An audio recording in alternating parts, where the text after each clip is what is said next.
നല്ലത് ചെയ്താൽ നന്നാകും, നന്മകളെന്നും ഉണ്ടാകും.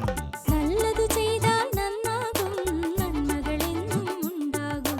നൽവഴി എന്നും നടക്കേണം, നല്ലത് മാത്രം ചെയ്യണം. നൽവഴി എന്നും നടന്നിടാം, നല്ലൊരു പാഠം ചൊല്ലിടാം. Jesus kids, Jesus kids.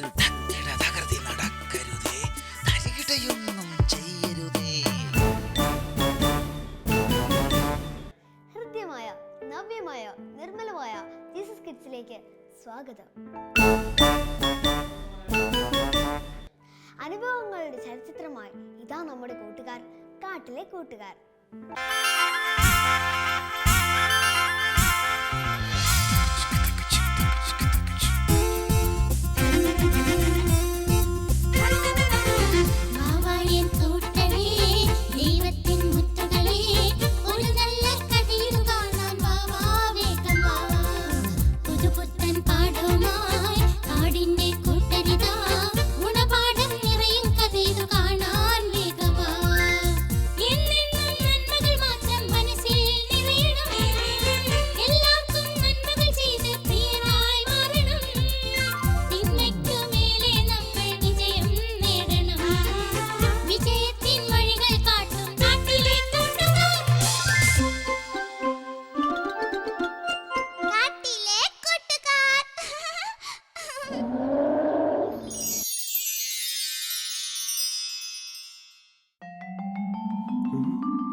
സംഗതി ആകെ പ്രശ്നമാ. ഇനിയിപ്പോ എന്ത് ചെയ്യും? എന്തേലും ചെയ്തില്ലെങ്കിൽ ഗംഭീറിന്റെ ജീവിതം തന്നെ താളം തെറ്റി.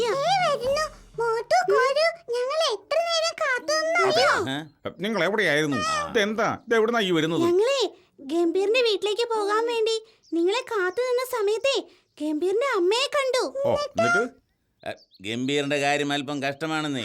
വീട്ടിൽ ഒരേ ഇരിപ്പ് തന്നെ, പുറത്തേക്ക് ഇറങ്ങുന്നേ ഇല്ല. ഗംഭീറിന് എന്തോ വലിയ പ്രശ്നം പറ്റിയിട്ടുണ്ടെന്നാണ് ഞാൻ കേട്ടത്.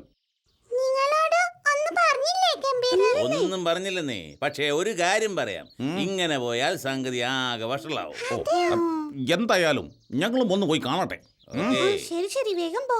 എങ്കിൽ വാ, പോകാം. സമയം കളയണ്ട.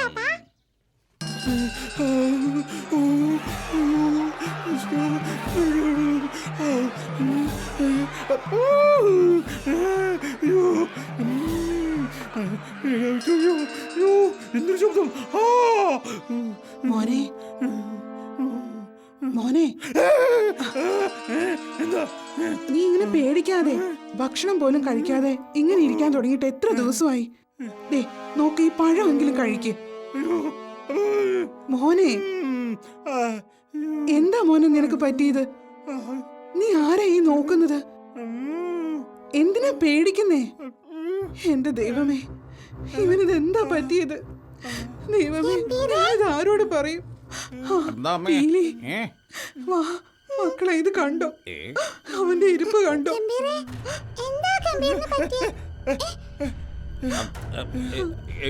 ഞങ്ങളെ മനസ്സിലായില്ലേ? ചോദിക്കും മോനെ.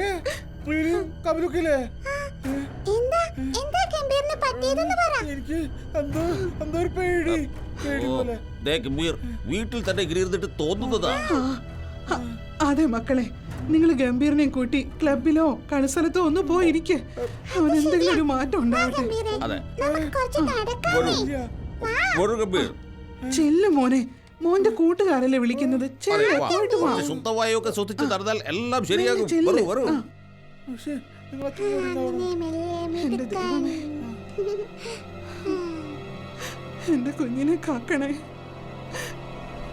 എന്റെ മോന് എന്താ പറ്റിയത്? എന്റെ ഈശോയെ, നീ തന്നെ തുണ. സത്യം പറ, നിനക്ക് എന്താ പറ്റിയത്? എനിക്കെന്തൊരു പേടി. എന്താ കാരണം എന്ന് പറ. അറിയില്ല, രാത്രിയാണെങ്കിൽ ഉറങ്ങാനും പോലും കഴിയുന്നില്ല. ഗംഭീർ എന്തെങ്കിലും കണ്ട് പേടിച്ചോ? അങ്ങനെയൊന്നുമില്ല. പിന്നെ ഗംഭീർ എന്തോ കണ്ട് ഭയന്നിട്ടുണ്ട് തീർച്ചയാ. എന്താ നോക്കുന്നത്? വീട്ടിൽ പോണം. പറയുന്നില്ലല്ലോ, കുറച്ചുകൂടി കഴിയട്ടെ. പോരാ പോരാ, എനിക്കിപ്പൊ പോണം. എന്നാ പിന്നെ വേഗം പോ. ഒറ്റയ്ക്ക ഞാൻ പോവില്ല. ഒറ്റയ്ക്ക് പോവാൻ പേടിയാ. ഗംഭീറേ, ഈ പട്ടപ്പകൽ പോകാൻ എന്താ? വീട്ടിൽ പോണം. എന്നെ വീട്ടിൽ കൊണ്ടാക്ക്. എന്നെ വീട്ടിൽ കൊണ്ടുവിട്. കപിലേ, നീ ഗംഭീറിനെ വീട്ടിൽ കൊണ്ടുവിട്. വേഗം ചെല്ല്. ശരി, എന്താ ഞാൻ പോയിട്ട് വരാം. വരൂ വരൂ വരൂ, നടക്കൂ. എന്നെ പിടിക്ക്. എന്തിനാ പേടിക്കണേ? എന്റെ പകലല്ലേ? ദൈവമേ, ഗംഭീറിന് എന്താ പറ്റിയേ?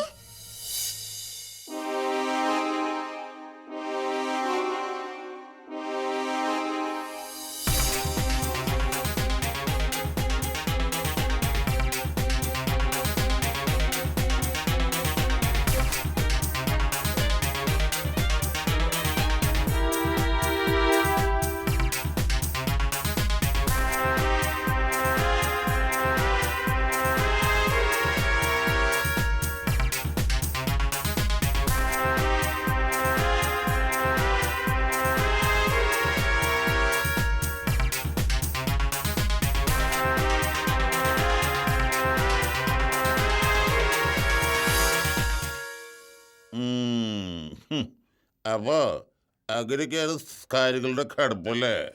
ദേ, ഞാൻ ഈ ഗംഭീറില് ഒരു കുഴപ്പവും കാണുന്നില്ല. കുഴപ്പമൊന്നുമില്ലേ? ആ ഗംഭീറേ, നല്ല പോലെ ഉറങ്ങി ഉറങ്ങാ തീർന്ന പ്രശ്നമേ ഉള്ളൂ. സാറേ, എനിക്ക് ഉറക്കം വരുന്നില്ല. അതെ സാറേ, മൊത്തം ഒരു മിസ്അണ്ടർസ്റ്റാൻഡിംഗാ കാര്യങ്ങള്. ഇതൊക്കെ മനസ്സിന്റെ തോന്നലുകളാ. നമ്മുടെ മനസ്സിനെ നിയന്ത്രിക്കാൻ കഴിഞ്ഞില്ലെങ്കിൽ അത് മനസ്സിന്റെ നിലതെറ്റിയ അവസ്ഥയിലേക്ക് പോകും. അതാണ്. എന്തെങ്കിലും ഒരു ട്രീറ്റ്മെന്റ് എടാ, എന്തെങ്കിലും അസുഖമുണ്ടെങ്കിലല്ലേ ട്രീറ്റ്മെന്റ് കൊടുക്കാൻ കഴിയൂ. ഗംഭീർ നല്ല പോലെ പ്രാർത്ഥിക്കുക, ദൈവത്തിലേക്ക് മനസ്സിനെ കേന്ദ്രീകരിക്കുക, ഒക്കെ ശരിയാവും കേട്ടോ. സാറേ, എന്തെങ്കിലും ഒരു മരുന്നൊക്കെ. മരുന്ന് കഴിക്കാൻ ഈ ഗംഭീറിന് എന്തെങ്കിലും അസുഖം ഉണ്ടാവണ്ടേ? ഞാൻ പറഞ്ഞില്ലേ, ഗംഭീർ മനസ്സിനെ ശാന്തമാക്കുക, ഗംഭീറിന്റെ മനസ്സിലെ ചിന്തകളെ ഒക്കെ മാറ്റി നിർത്തുക. അതൊക്കെ കഴിഞ്ഞിട്ട് വായോ, എന്നിട്ട് മരുന്ന് വേണമെങ്കിൽ അപ്പ തരാം. ശരി സാർ, എങ്കിൽ ഞങ്ങൾ ഇറങ്ങിക്കോട്ടെ. ഓക്കെ ഓക്കെ, ചെല്ല് ചെല്ല്, വേഗം പൊക്കോ. ഞങ്ങൾ ഇറങ്ങട്ടെ. ആയിക്കോട്ടെ, പറഞ്ഞില്ല പൊക്കോളാൻ. ഇനിയിപ്പോ എന്ത് ചെയ്യാനാ? അല്ല, ഗംഭീറിന്റെ കാര്യത്തിൽ ഇനി എന്ത് ചെയ്യും? എന്ത് നന്നായി പഠിച്ചിരുന്നതാ. എത്ര സ്മാർട്ടായിരുന്ന ഗംഭീര.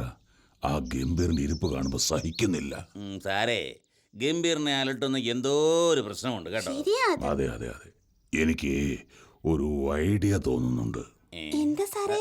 എന്താ? ആ ഗംഭീറിന്റെ റൂം ഒന്ന് പരിശോധിക്കണം. അതെന്തിനാ സാറേ? അതായത് എനിക്ക് ചില സംശയങ്ങളൊക്കെ ഉണ്ട്. സാറേ, അതിപ്പോ അവന്റെ പേഴ്സണൽ മുറി ഞങ്ങൾ എങ്ങനെയാ അതായത് തുറക്കുന്നത്? നിങ്ങൾ ഗംഭീറിനെ കാണാൻ പോകുന്നു, വീടിനകത്ത് കയറി ഒരു പരിശോധന നടത്തുന്നു. എന്താ? ഓക്കെ സാർ, ഞങ്ങൾ ഇന്ന് തന്നെ പോകാം. പരിശോധിച്ചിട്ട് എന്തെങ്കിലും കണ്ടെത്തുകയാണെങ്കിൽ എന്നെ അറിയിക്കണം. ഞാൻ അപ്പോൾ വരാം. ശരി സാറേ. ആ, എങ്കിൽ നമുക്ക് പിന്നെ കാണാം. എനിക്ക് ലൈബ്രറി വരെ ഒന്ന് പോകണം. ശരി സാറേ. ദേ, സാർ എന്തോ ഐഡിയ കണ്ടിട്ടുണ്ട്. എന്തായാലും നമുക്ക് നമ്മളെ ഏൽപ്പിച്ച് ജോലി തുടങ്ങാം. Come on. അത് ശരിയാ, നമുക്ക് പോവാം. ശരി.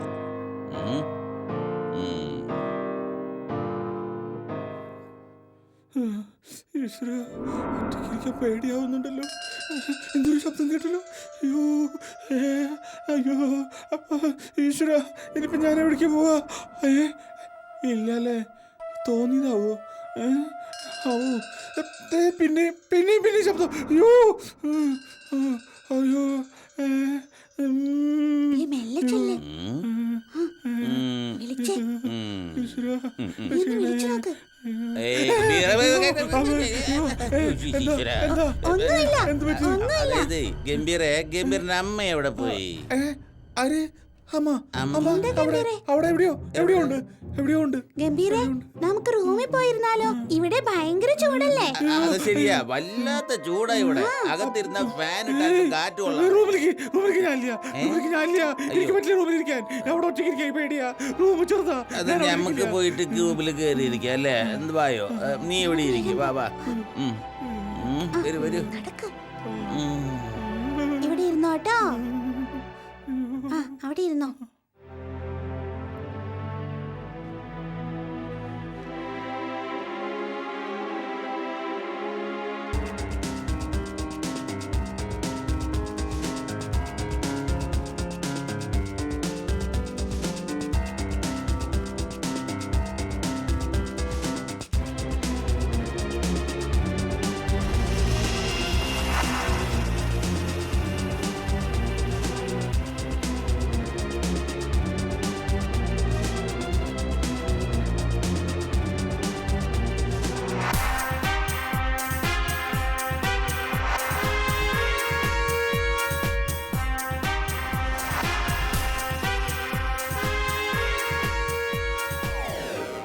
എടാ, ഈ ലാപ്ടോപ്പ് ഇതിനു മുമ്പ് കണ്ടിട്ടില്ലല്ലോ.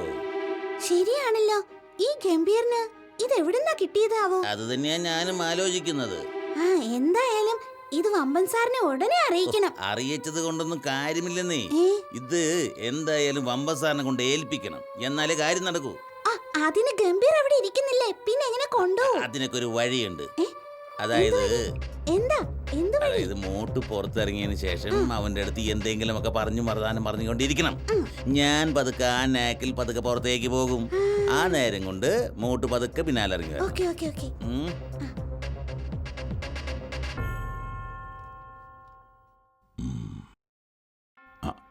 ദേ ഗംഭീറെ, കണ്ടോ നിന്റെ കൂട്ടുകാർ നിന്നെ കാത്തിരിക്കുന്നത്? ഓ കണ്ടു സാറേ, ഞാൻ കണ്ടു. ഏതാനും ദിവസം ഞാനൊരു മായാവലയത്തിലായിരുന്നു. ആ ഇപ്പൊ എല്ലാം റെഡിയായില്ലേ? ആ ഒക്കെ റെഡിയായി സാർ. ആ എങ്കിൽ വാ. എന്താ സാറേ, ഏ?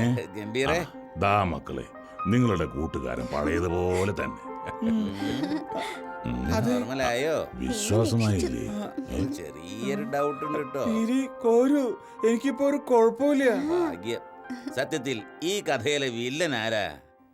ആ ദേ ഈ ലാപ്ടോപ്പും സിഡിയും. അതെന്താ? മനസ്സിലായില്ലല്ലോ സാറേ. അതൊക്കെ വലിയൊരു കഥയാ. ഓഹോ. ഈ ഗംഭീറിന്റെ മാനസിക നില തെറ്റിച്ച കഥ. അത് ശരി. കൂട്ടുകാരെ, ഈ ലാപ്ടോപ്പും സിഡിയും എന്റെ ജീവിതം തന്നെ തകർത്തേനെ. നിങ്ങളാ എന്നെ രക്ഷിച്ചത്. പ്രത്യേകിച്ച് വമ്പൻ സാറും സാറിന്റെ ഒപ്പമുള്ള പ്രാർത്ഥനയും കാരണം. ഓഹോ. നീ കാര്യം പറയണ്ടേ ഗംഭീരെ? എന്താ ഉണ്ടായത്? ക്രിസ്മസ് വെക്കേഷൻ ടൈമിൽ ഈ ഗംഭീർ ഒരു സുഹൃത്തിന്റെ അടുത്തു നിന്ന് സംഘടിപ്പിച്ചതാ ഈ ലാപ്ടോപ്പ്. ആ ലാപ്ടോപ്പിൽ ഒരുപാട് ഹൊറർ സിനിമകൾ ഇരുന്ന് കണ്ടു. രാവും പകലും ഇല്ലാതെ. ഉൾക്കൂടുണ്ടാക്കിയില്ല, പള്ളിയിൽ പോയില്ല, എന്തിന് പാതിരുവാനിക്കും പോയില്ല, മര്യാദയ്ക്ക് ഭക്ഷണം പോലും കഴിച്ചിരുന്നില്ല. ശരിയ കൂട്ടുകാരെ, ഈ നശിച്ച ലാപ്ടോപ്പിൽ ഞാൻ ദിവസവും ഹൊറർ സിനിമകൾ കണ്ടുകൊണ്ടിരുന്നു. അങ്ങനെ എൻ്റെ മനസ്സ് മരവിച്ചു പോയി. കഴിഞ്ഞു പോയ ക്രിസ്മസ് ഞാൻ മറന്നു, പള്ളി ഞാൻ മറന്നു, കൂട്ടുകാരെ മറന്നു, വീട്ടുകാരെ മറന്നു, എല്ലാം മറന്നു. അങ്ങനെ നിരന്തരം ഭീകര സിനിമകൾ കണ്ട് ഈ ഗംഭീർ ആകെ ഭയപ്പെട്ടു. ഭയം കൊണ്ട് ഗംഭീറിന്റെ മനസ്സാകെ മരവിച്ചു. വല്ലാത്തൊരു ദുരന്തം തന്നെയാണത്. ഇപ്പോ ഞാൻ ഫ്രീ ആയി. സാർ എനിക്ക് എല്ലാം മനസ്സിലാക്കി തന്നു. ഞാൻ പള്ളിയിൽ പോയി പ്രാർത്ഥിച്ച് കുമ്പസാരിച്ചു. അതേ മക്കളെ, ഈ ഗംഭീർ നിങ്ങൾക്കൊരു പാഠമാ. നിങ്ങളുടെ സമയം വിലപ്പെട്ടതാ. അത് സിനിമ കണ്ടും ഫോണിലും കമ്പ്യൂട്ടറിലും ഗെയിം കളിച്ചും തീർക്കുവാനുള്ളതല്ല. സാറ് പറഞ്ഞ ശരിയാ. ആട്ടെ, ഈ ലാപ്ടോപ്പ് ഇനി എന്ത് ചെയ്യാനാ ഗംഭീറിന്റെ പരിപാടി? ഇത് ഞാൻ ഇവിടെ തന്നെ കളയാൻ പോവാ സാറേ. ഒരിക്കലും അങ്ങനെ ചെയ്യരുത്. ഈ ലാപ്ടോപ്പ് ഒരു തെറ്റും ചെയ്തിട്ടില്ല. ഇത് നിങ്ങൾക്ക് വിജ്ഞാനത്തിലേക്കുള്ളൊരു താക്കോലാ. അതുകൊണ്ട് തന്നെ ഈ ലാപ്ടോപ്പ് നമുക്ക് നമ്മുടെ ലൈബ്രറിയിലേക്ക് സംഭാവന ചെയ്യാം. അവിടെ നിരവധി പേർക്ക് അറിവിന്റെ വാതായനങ്ങളായി മാറട്ടെ ഈ ലാപ്ടോപ്പ്. ആ അറിവ് നിങ്ങളിലേക്ക് ഇറങ്ങി വന്ന് ദൈവേഷ്ടം നടപ്പിലാക്കുമ്പോൾ നിങ്ങളെ ദൈവം അനുഗ്രഹിക്കും.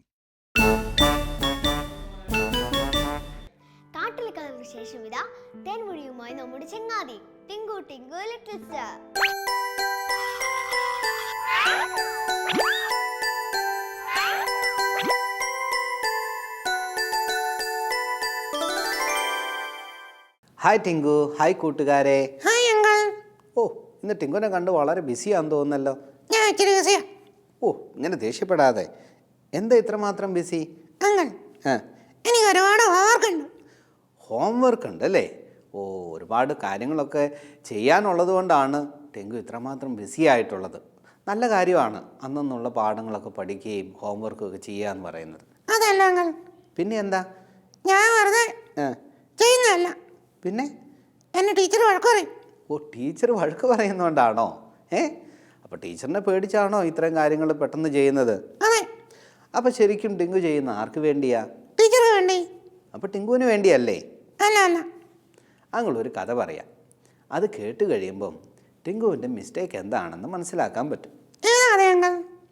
ഒരു ഇടവകയിൽ നടന്ന കാര്യമാണ് ഞങ്ങൾ പറയാനായിട്ട് പോകുന്നത്. ആ ഇടവകയിൽ ഒരുപാട് സ്ഥലമുണ്ടായിരുന്നു. അപ്പോൾ അവിടുത്തെ അച്ഛൻ തീരുമാനിച്ചു, എല്ലാവരും കൂടി ഒരുമിച്ച് വരികയാണെങ്കിൽ നമുക്ക് ഈ പാടമൊക്കെ വിത്ത് വിതച്ച് ധാരാളം കൊയ്ത്തൊക്കെ നമുക്ക് നടത്താം. അപ്പോൾ എല്ലാവരും കൂടെ തീരുമാനിച്ചു, ശരി ഞങ്ങളെല്ലാം കൂടാം. അങ്ങനെ പറഞ്ഞ ദിവസം എല്ലാവരും വന്നു, എല്ലാവരും ചേർന്ന് വിത്തൊക്കെ വിതച്ചു. അങ്ങനെ വിത്ത് വലുതായി കൊയ്യുവാൻ പാകത്തിന് സമയമായി. എന്നിട്ട് എന്തുണ്ടായെങ്കിൽ? അച്ഛൻ ഇടവകയിൽ പറഞ്ഞു, എല്ലാവരും കൊയ്യാനായിട്ട് വരണം. അപ്പോൾ ആളുകളൊക്കെ ഓക്കെ പറഞ്ഞു. പിറ്റേ ദിവസം അതിരാവിലെ തന്നെ പലരും വരുവാനായിട്ട് തുടങ്ങി. എന്നാൽ ആദ്യം എത്തിയത് ആരാന്നറിയാമോ? ആരാങ്ങൾ? ആ ഇടവകയിലെ ഒരു ചെറിയ പെൺകുട്ടിയാണ്. അവൾ വളരെ ഉത്സാഹത്തോടുകൂടെ അതിരാവിലെ തന്നെ എത്തി. അവൾക്ക് വേണ്ട ഭക്ഷണ സാധനങ്ങളും എല്ലാം കരുതിയാണ് അവൾ അന്ന് അവിടേക്ക് വന്നത്.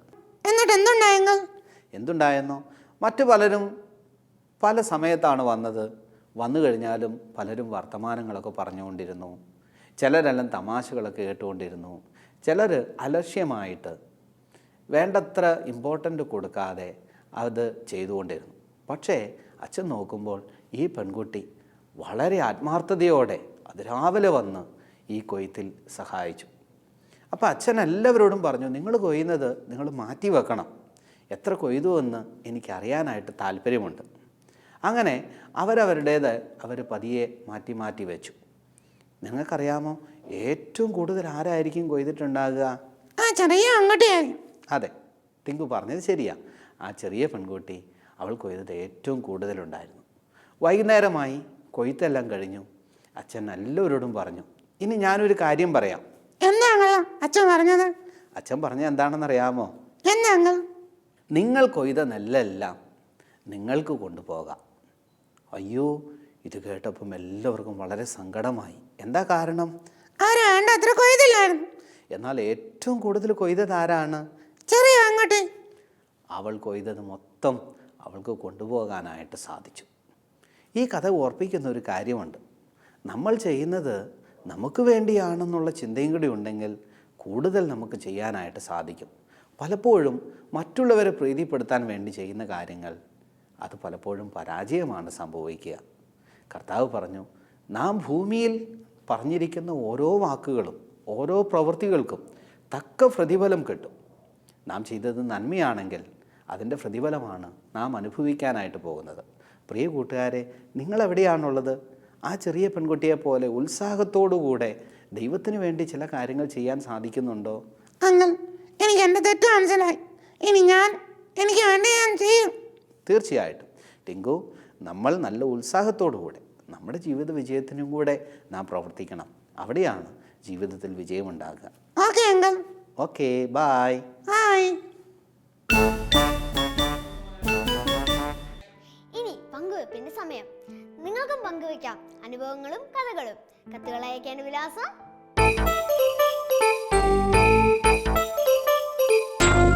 ഞങ്ങളുടെ വിലാസം: the producer, Jesus kids, Shalom TV, Peruvannamuzhi PO, Kozhikode. Pincode 673528. വീണ്ടും ഒരു സുദിനത്തിൽ കണ്ടുമുട്ടാമെന്ന് ആശംസിച്ചുകൊണ്ട് ബൈ.